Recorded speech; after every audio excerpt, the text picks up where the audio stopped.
Hey friends, welcome back to my kitchen. We are going to have a fun, relaxing time in the kitchen today. I gave Josh my head cold, the poor thing. So what we're going to do today is make some really nourishing, delicious chicken soup. I asked him if he wanted chicken and noodle, chicken and dumplings, and what he said he wanted was chicken soup with biscuits on the side, which is perfect because we are also going to be making raspberry jam today. So we can have some raspberry jam on our biscuits if we want for dessert. And then we're also going to be making granola today because we went through all that Azure granola. It's going to be a good day in the kitchen, just enjoying chopping and dicing and canning and being together. I think the first thing we're going to do is get our veggies prepped for our soup so we can have that simmering away. We do have some homegrown celery here that we're going to use in our soup. And I think I have some homegrown carrots, if I remember correctly. I don't think we've gone through. I do. So we're going to use these today instead of the store-bought ones. Garden fresh produce comes dirty, so we need to wash it.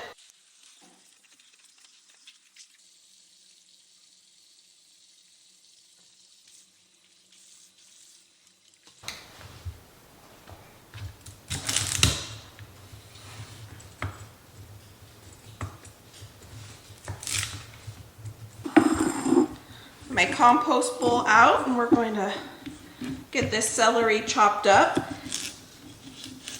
So this celery has been in the refrigerator wrapped up in that towel for a solid month now, and you can see how crunchy it still is. So that holds its freshness really well by you doing that technique.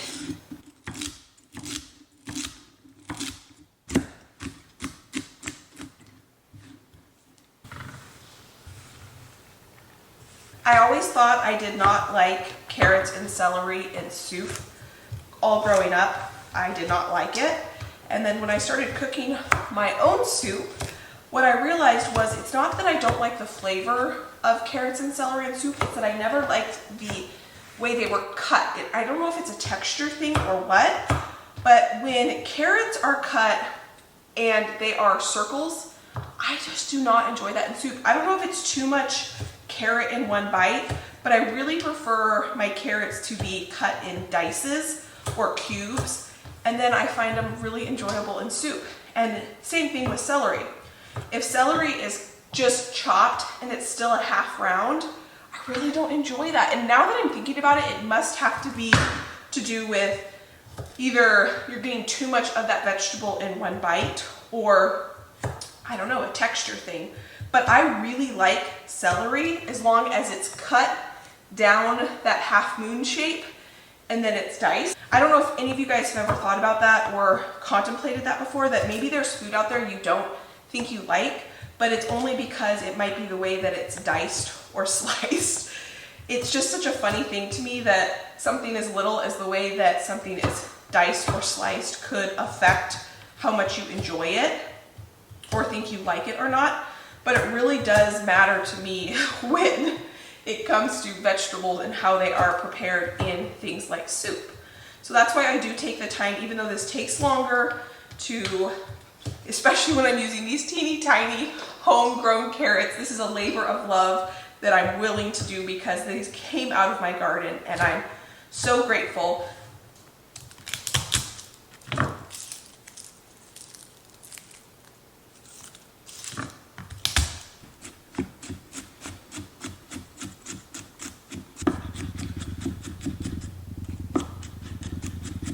We are going to use some of our convenience items that we've prepped earlier.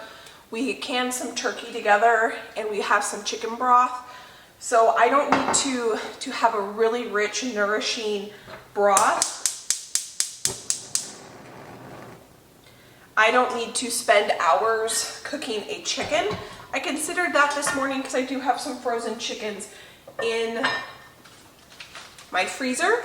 But it was my niece's second birthday today, the one that had some health struggles. So if you saw on Instagram and you were praying for her. I greatly appreciate that because she is a healthy 2-year-old now, and we were able to celebrate her birthday this morning. And so I was grateful that I had these convenience items, that I didn't need to get up early to prep a frozen turkey to have some really good rich bone broth. So I just put a little bit of butter in our pot, and I'm going to use some frozen onions because we're using homegrown celery, carrots, and garlic. I thought it would be fun, instead of chopping up the onions that I purchased from my local farmer, I'm going to use some homegrown onions too, just so that all the veggies in here can be homegrown, because that just brings me joy. So we're going to do that today.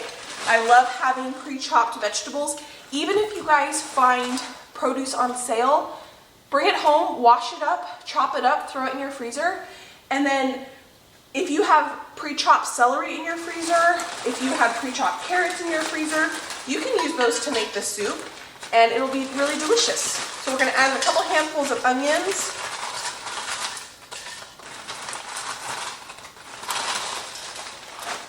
That's perfect.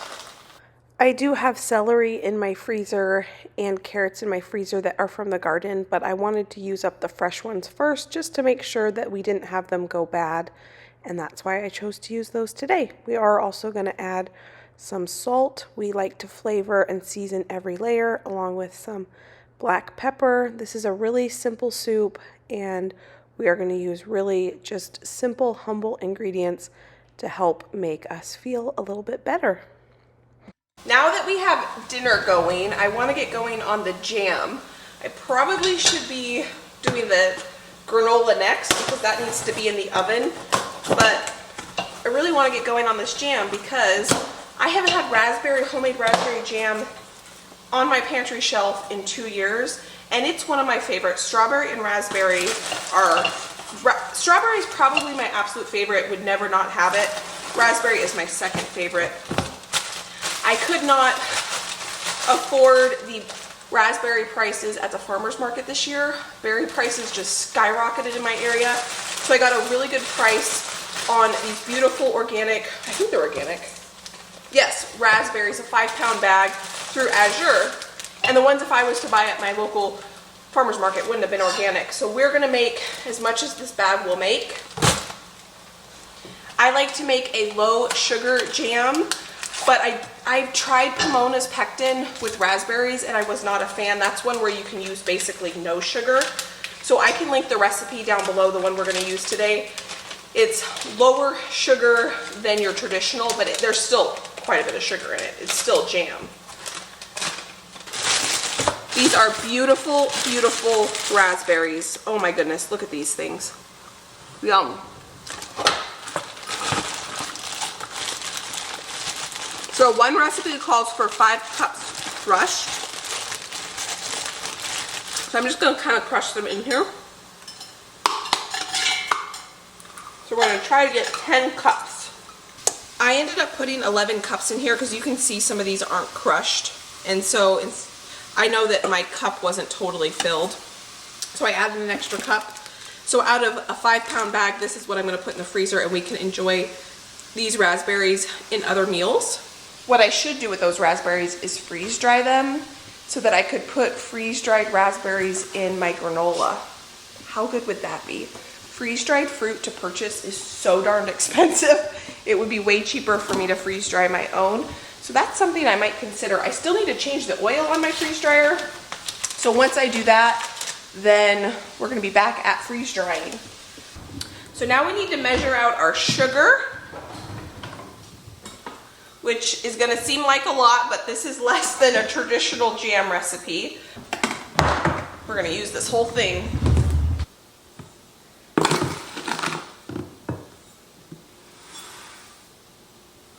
We need 1 more cup.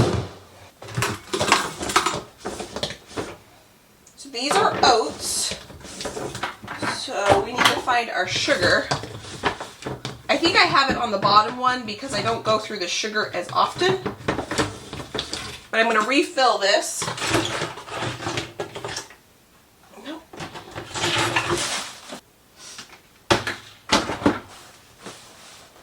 So I thought in my walk-in pantry that I had sugar up here.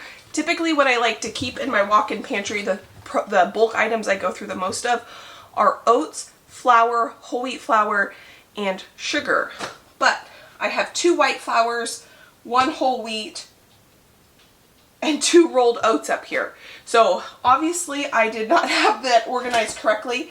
So I'm going to grab this whole thing of rolled oats because this has about this much left in it. We're probably going to make that much granola today. And then I'm going to run downstairs and we're going to get more sugar. If you're wondering why I have 2 buckets of the same thing, and that is because I typically like to keep 1 bucket up here and 1 bucket in my overflow downstairs so that I can have 2 buckets. So when I finish the one up here, I can take the one from downstairs and bring it up here, and the one from up here will go downstairs and I'll refill that one. So I can constantly have a rotation, and I'm making sure that I am going through things before anything expires or goes bad.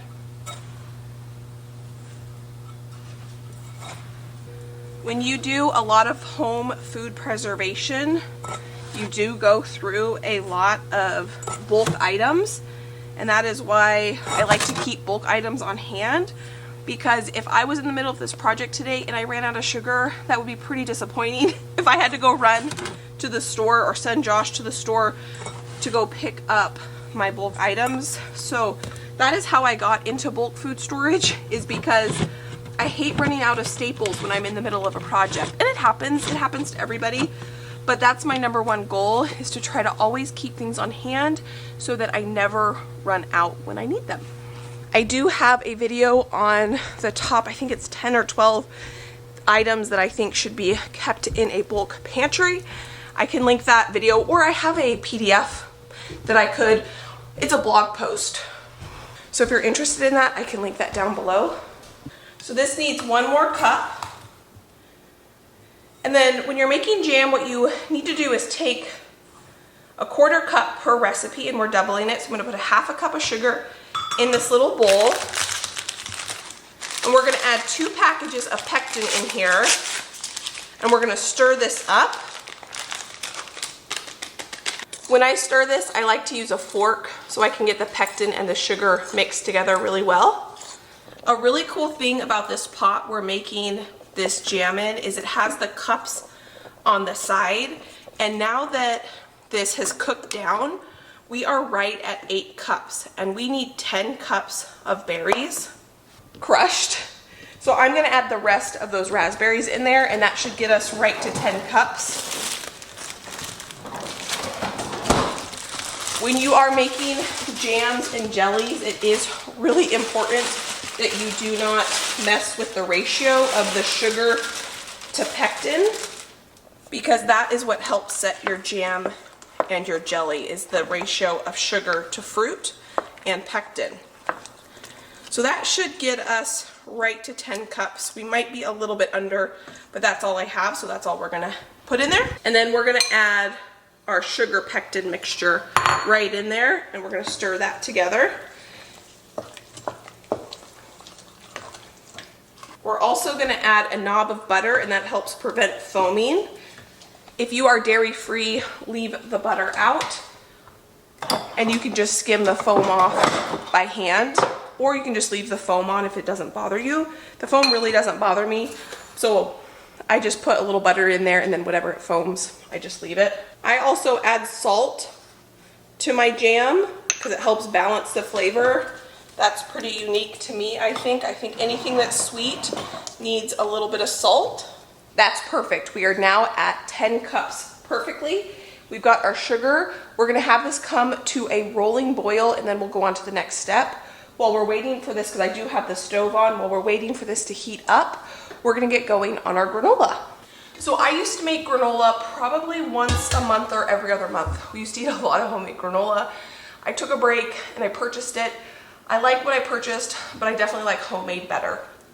What I used to do is put coconut oil, honey, oats, salt, vanilla, mix that together, and that would be my base. And then I would add nuts or fruit or peanut butter, or different flavors depending on what we wanted. But I was talking to Josh before I went ahead and made this, and we both agreed we like clustery, clustery, chunky granola. And the way a lot of recipes get those big clusters of oats is by adding more honey or sugar. But I was doing some research, and I found this recipe that uses flour to get those clusters. So I'll link this recipe down below, and we are going to test this out, and I'm really excited to see how this works and see if it is something we like. Because I've never made this before, I'm going to do just a one batch recipe. So the base for granola is always oats, so we're going to add 6 cups of oats here.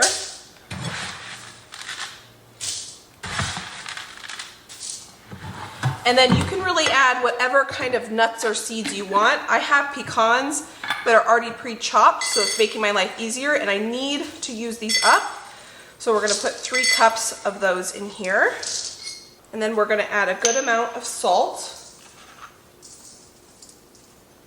This is where this recipe gets a little bit unique in the fact that it adds flour and water to help thicken and create clusters. So we're going to add 1 cup of flour.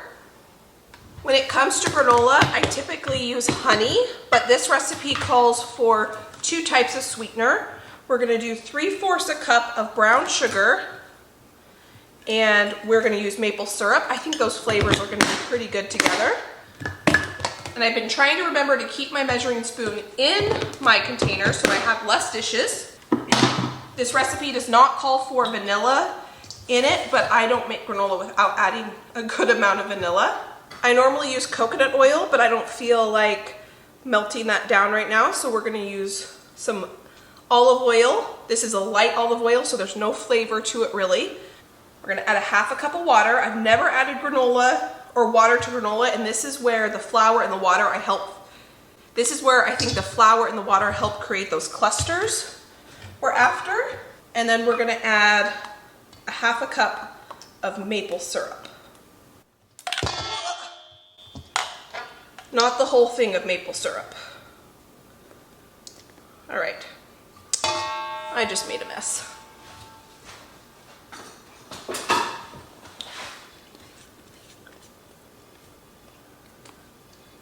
Okay, we're gonna have to do a good wash on that.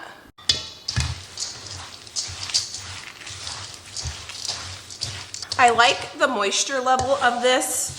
I think that this is gonna get us those clusters we're after.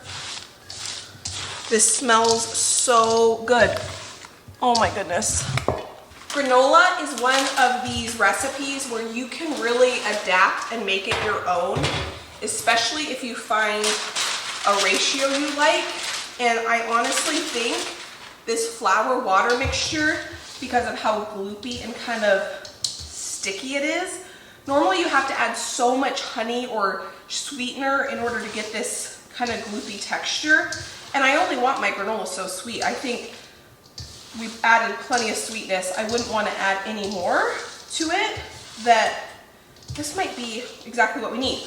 But you could add pumpkin puree and pumpkin spice, and then you have pumpkin granola. You could add peanut butter, and then when it comes out of the oven, you could add chocolate chips to that and have a peanut butter chocolate chip granola. This is going to be a vanilla pecan granola, but you really can add whatever you want. I added raw nuts to this, so that's why I put the nuts in before they're going in the oven. But if you had toasted almonds or something that was already roasted, you would want to add your nuts in after it bakes. Oh my goodness, friends, the smell of the maple syrup and the pecans. This might be a winter granola recipe. I want to kind of keep the granola together, and I want to kind of pack it together because I want it to bake together in clusters. Oh my goodness, I just taste tested this granola. Phenomenal. Oh, probably the best granola I have ever made. I added a good amount of salt, so you're getting that sweet and salty. I'm gonna put this in the oven at 300 degrees, and then we'll check on it in about 15 minutes. Our jam is still heating up here, but our veggies are nice and cooked. I turned this off for just a minute, so we're gonna add the next few ingredients. We We need to add the garlic so this can cook and just kind of soften up a little bit. To my chicken noodle soup, I always like to add a little bit, this is a funny ingredient to add, but it really helps with the color. Not so much the flavor, we're not trying to flavor it with this, but this is some turmeric. I'm gonna add maybe a teaspoon or so, and that adds really good health benefits, especially if, you know, we're under the weather. The turmeric is a good anti-inflammatory. We've got the black pepper in there. Turmeric is one of those funny, I don't know if it's funny, but it needs something in the black pepper in order for the turmeric to have the maximum health benefit.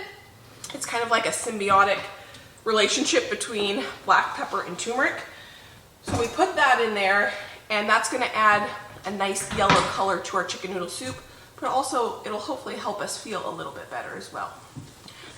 We're gonna open a jar of chicken broth, and I'm gonna start with one, because I'm not trying to make a huge amount of soup today.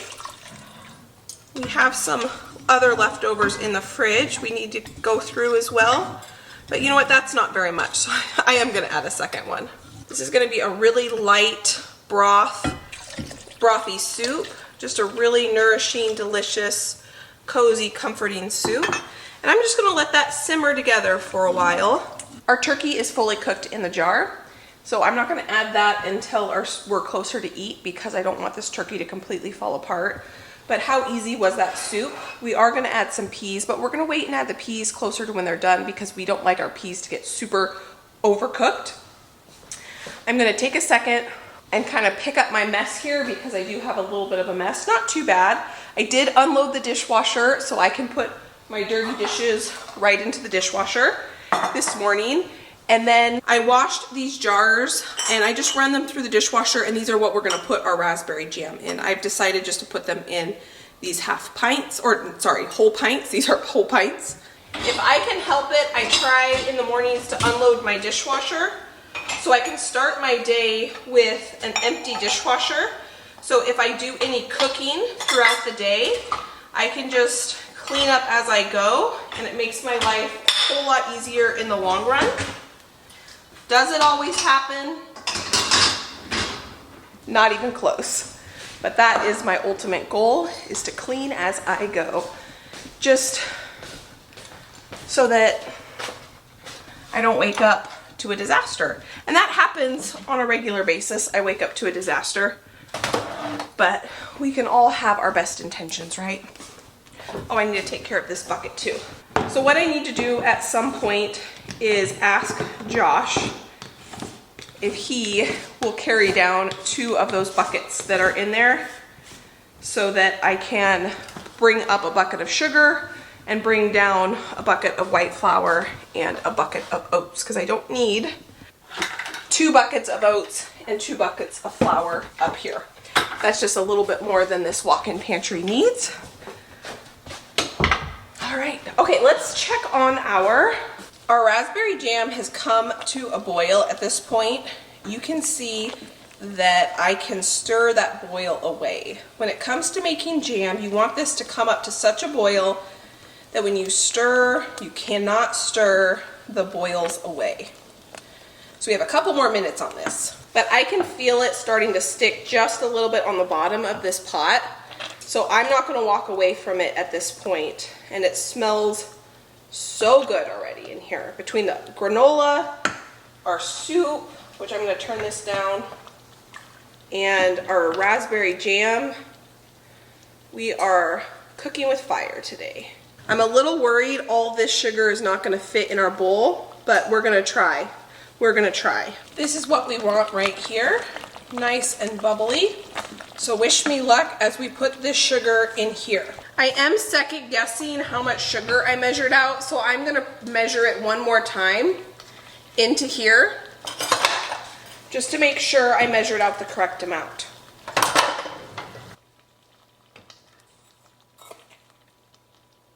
So that was the amount needed for one recipe. So I'm gonna stir this in, And what it does by adding in the sugar is it's going to drop the temperature, and then we need it to come back up to a boil. Usually it stops boiling when you add the sugar. And we need it to come back to a boil where we can't stir the boil away, and then we boil it for 1 minute once it comes back up to a boil. I think we're going to be able to get all this to fit. I clearly am still suffering from a little bit of a head cold while I'm in the kitchen today, because after watching back this footage, I did not measure out the correct amount of sugar, but that's okay. It still turned out perfectly. It's set up. It's just a little bit sweeter than I intended. Oh, I wish you could smell this. It smells incredible. I love the way that the sugar really deepens the red color of raspberry jam, and it almost turns it glossy looking. It's so pretty. At this point, you don't want to go too far because it could boil over, it could burn, it could scorch. It doesn't take too much longer for it to come back up to a boil, and then it only needs to boil for 1 minute. While we are waiting for the jam to come up to a boil, I've decided that I'm going to I'm going to water bath can these in my electric canner, just so that I don't have to have another thing on my stove. I have our jars set out and ready. As soon as our jam is ready, we can fill them along with our lids. Our jam is going to be hot going in the jars, so I'm going to put warm, well, this is hot water actually, into my canner, so that the water in the canner and the jars are about the same temperature. Many times when you have jars break on you, it's because you have put something that's cold into a cold jar and then you put it into hot water, or you have put hot stuff into a hot jar and then you put it in cold water. You want the water, let's see if I can do this without, just a second. You want the water and the contents of the jar and the jar all about the same temperature so that you don't have breakage. We're going to water bath can for 10 minutes. That's the one cool thing about this electric pressure canner. It's an electric pressure canner, but you can water bath pints in it. You can't water bath quarts in it. But I'm going to let this water heat up. I want to thicken up my soup just a little bit, and this is a French technique. I don't know the name of it, but it's kind of like making a roux, but you don't cook it first.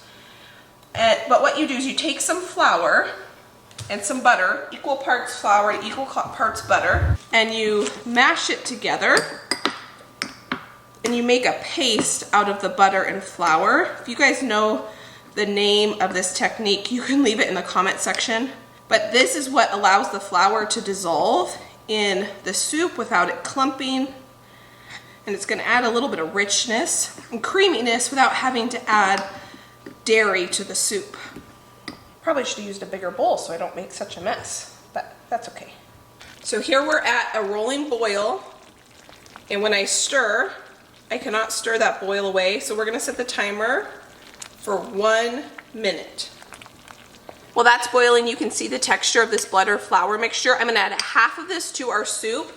I don't know how much we're going to need to get the thickness we want yet, so we're going to start with half, and then we can add more if we need to. And I can just stick this in the fridge and use it later if we don't use it all. And because there's butter with the flour will dissolve nicely. Because right now we have a really brothy soup, and I want this to be a brothy soup so it feels nourishing and cozy and yummy, but I do want a little bit of thickness to it and a little bit of creaminess to it. So our flour butter mixture will add that. You can see how that flour butter mixture just dissolved right away. So this is the foam. You can scrape that off if you want. It really doesn't bother me that much. I just add the butter. It helps prevent quite a bit of it, and then whatever's left, I don't really worry about it.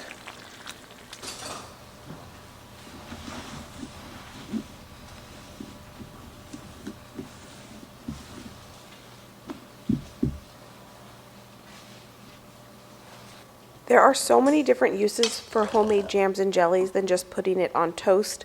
I use them to flavor plain oatmeal. I use them as a sweetener base to flavor different baked oatmeals and yogurt. I have topped plain cheesecake with them. Instead of having to make a sauce, you can just open up some jam. There's just an endless possibilities. So if you're new to canning, I can link some really good canning resources down in the description box. If you are interested, we are going to fill up our pint jars, and then I'm going to put a new lid and ring on, and we're going to process these for 10 minutes in a water bath canner. If you are new to canning, jams and jellies are a great way to start. They are super easy and they're super, super safe, so you don't need to be stressed about the safety of canning. This one I want to keep in the fridge, so I don't need to can it. I'm just going to put a lid on it and we will enjoy this. I'm going to make up some breakfast for Josh. I'll show you how I'm going to do that. I think we can fit all of our jars in here. I think we can fit 8 in here. Yep, and that water's hot. I'm going to add just a little bit more water to it. We're going to put the lid on. We can keep it open because we're not pressure canning, and all we have to do is push start. It will come to a boil all on its own, and then it'll tell me to push the start button one more time, and then it'll set the timer for 10 minutes, boil for 10 minutes, and then we're done. But I checked on our granola, and we need to flip it. Our granola smells incredible. Between the brown sugar, the maple syrup, the pecans, this is a winner recipe. And the fact that we have that, oh yeah, so you can see how it's kind of staying together. A lot of times when I've made granola in the past, it's just basically like oats.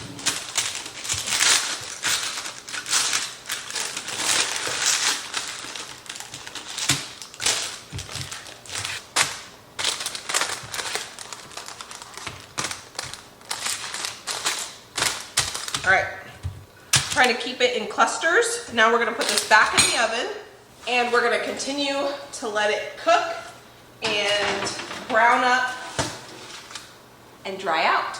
Even though it's Saturday and I normally don't do this prep until Sunday or Monday, I'm gonna go ahead and get Josh and some of my breakfast prepped for the week because we have some dirty dishes out here already.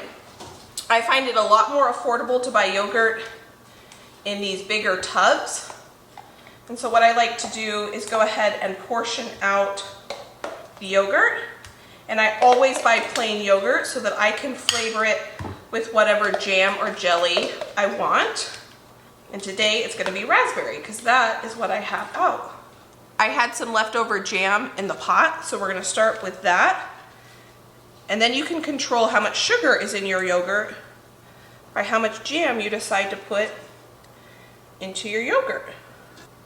This jam is still really hot, so I'm gonna let this cool a little bit before I put it on these containers, but these ones are done.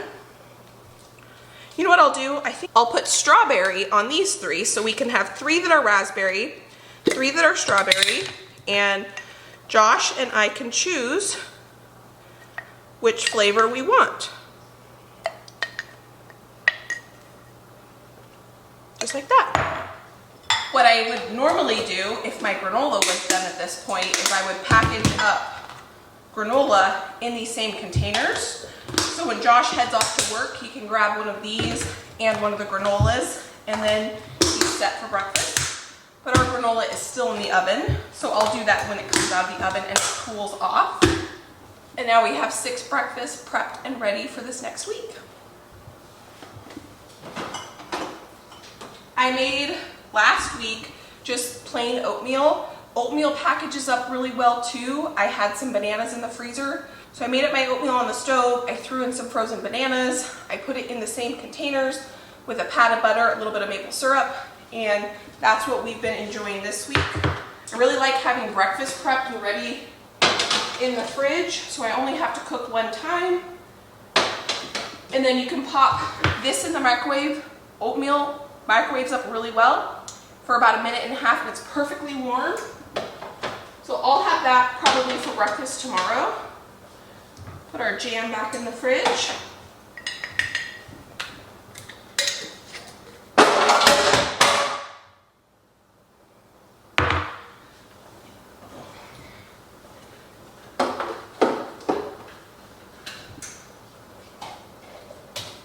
It's a real life kitchen. This is not a studio kitchen. I break things, I drop things. Thankfully, I did not break this drawer. I just dropped it. And my yogurt did not fall upside down. It fell like this. So, real life kitchen here.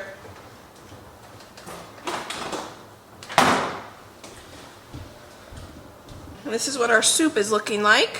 So you can see there's a little bit of thickness to it or richness from that flour butter mixture we put, but it's still very, very brothy. This is the remnants of us making biscuits together, but unfortunately the file of us making said biscuits got corrupted, and so I don't have that footage to show you. But on a positive note, that means that I'm going to make them again very soon, and they turned out so well. You're going to see how beautiful they turned out. The best biscuits I have ever made. I will link the recipe down in the description box. I tried out a new technique, and I'm so happy with this new technique. It was so easy, so delicious, and I'm really excited about it. Now, I have seen floating around on the internet the 2-ingredient biscuits where you use self-rising flour and heavy cream. That was not the technique I used today, but I want to know your guys' opinions if you guys have tried those, because they look really good as well, and I want to try those in the future. I just got my flour all full. That is why another reason I buy in bulk, because I want my working kitchen fully stocked. When you cook mostly from scratch, like I do, you go through a lot of those bulk items. Now I'm gonna get the kitchen cleaned up here, but first we need to check on our oatmeal or granola because, oh my goodness, this smells so good. So it's browned. It has some really nice color to it. I think I'm gonna take this out, and I think what it's gonna do is it's still soft. I think what I'm gonna do actually is do this. I'm going to leave it in the oven, turn my oven off, if I can figure out how to do that. And I'm gonna let it cool with the door open, just so it can continue to dry out, because obviously I want this to be dry. We're just gonna let it dry like that, but I don't really want it to bake anymore. Our raspberry jam is done canning, so it's just cooling down in our canner. So we're gonna get our turkey into our soup. I guess I should have only opened one to see how much turkey is in it. So I'm gonna put one in here and see how it looks. We might use the other one for a different recipe later. I think that's enough turkey in here because that's gonna start to kind of shred down a little bit. So I think we're gonna save that other jar for a different recipe later this week. So I want this to have a good amount of broth to it so it feels really soupy and, you know, soothing to the head cold that we've got going around here. Look at these biscuits, friends. Stunners. That fold method is what is key there. They are done. Beautiful. And this is done. So I'm gonna let that cool for about 10 minutes and then we'll take those raspberry jams out of our canner.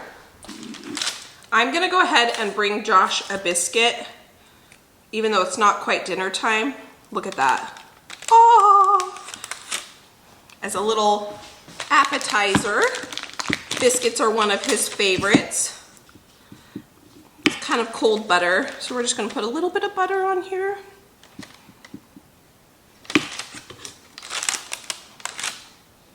A little bit of this fresh jam. It's still warm, so it's not fully set, but I know that it will set because the stuff that was in the pot is nice and set. Okay, I'm gonna go bring this to Josh. These are by far the flakiest biscuits I have ever made.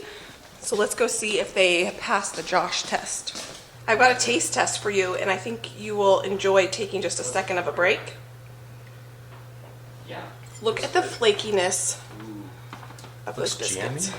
It looks jammy. So that's fresh raspberry jam I just made. It's nice and warm. buttermilk. Well, buttermilk. I think they're good. That's really good. Soft, but like the outside's kind of crunchy. Yeah, the bottom got a little crispy. It's so good. Good. What a great snack. It's your appetizer for dinner. We're having soup for dinner, Awesome. but with biscuits. Great. Thank you. You're welcome. All right, now, Orbit, Tibro, get out of here.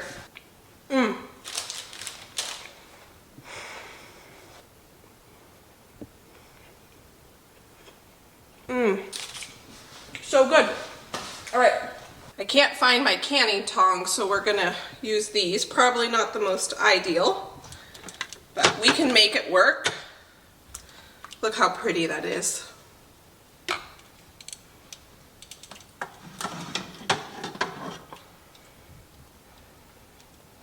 And with 5 pounds of raspberries, we got 2, 4, 6, 8 pints of raspberry jam because one of them I did not can. There's no need to can something.